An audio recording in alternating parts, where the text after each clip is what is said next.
So is this the smoking gun? Chairwoman Green, members of the subcommittee, the last few weeks have featured revelation after revelation of how our tax dollars have been spent propping up radical left-wing causes across the world.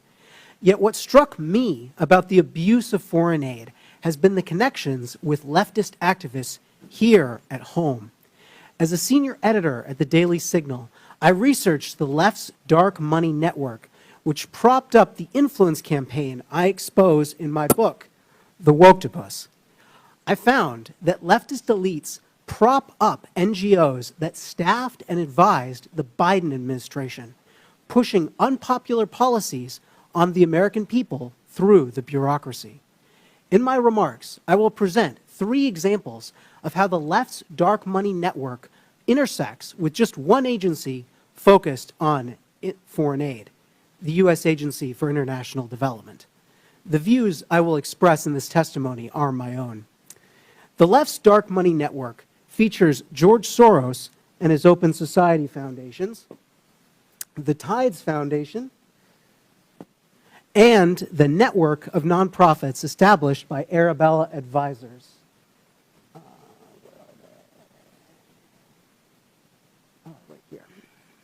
These groups, which you can see on this chart, funnel cash to DEI, transgender, and climate alarmist causes, divisive issues that the Biden administration prioritized over addressing the concrete needs of the American people. The left's dark money network has deep ties to USAID, which has rightly received renewed scrutiny under DOGE and after Elon Musk shined a light on it. While the Open Society Foundations has stated that it does not receive funds from USAID or direct USAID's spending, the Soros-founded nonprofit has a long history with USAID. In 2001, the Soros Foundations Network, which became Open Society, listed USAID among its donor partners. Open Society and USAID have jointly funded the Organized Crime and Corruption Reporting Project, a news outlet that attacked conservatives for, you guessed it, criticizing Soros.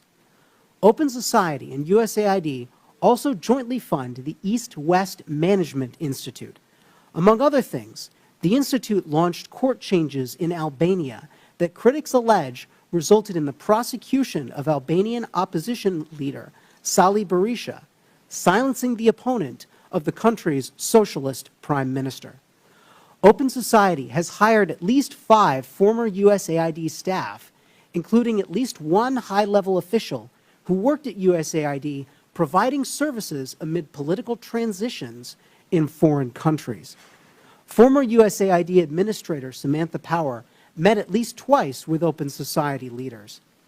USAID has directly funded a different organization in the left's dark money network, the Tides Center. The agency has awarded more than $27 million in grants to the center. You'll find the Tides Foundation right here. The Tides Center has funded many of the leftist groups that influence the Biden administration, and it also operates its own in-house nonprofit called Palestine Legal, which represents anti-Israel rioters in court and gives them legal advice. Former USAID staff have also gone on to work for Arabella Advisors, which is a for-profit company that set up pass-through nonprofits. These groups allow donors to support specific projects without being associated with these projects. One of the nonprofits, New Venture Fund, set up a secretive group called Governing for Impact. Even though Governing for Impact had existed for barely 2 years and did not appear in a Google search at the time, its leaders met with and advised top staff in the Biden administration, executive-level bureaucrats who oversaw the vast federal bureaucracy. Leaders at the Rockefeller Foundation, another funder in the left's dark money network, previously held roles at USAID, including the former administrator, who now serves as the foundation's president. Other USAID staff have gone on to work at the nonprofits that staffed and advised the Biden administration, including the Center for American Progress, the Human Rights Campaign, and the American Civil Liberties Union. Personnel is policy, and these connections between the left's influence campaign on the Biden administration and USAID reveal how woke elites have captured the enterprise of foreign aid. Thank you. Thank you.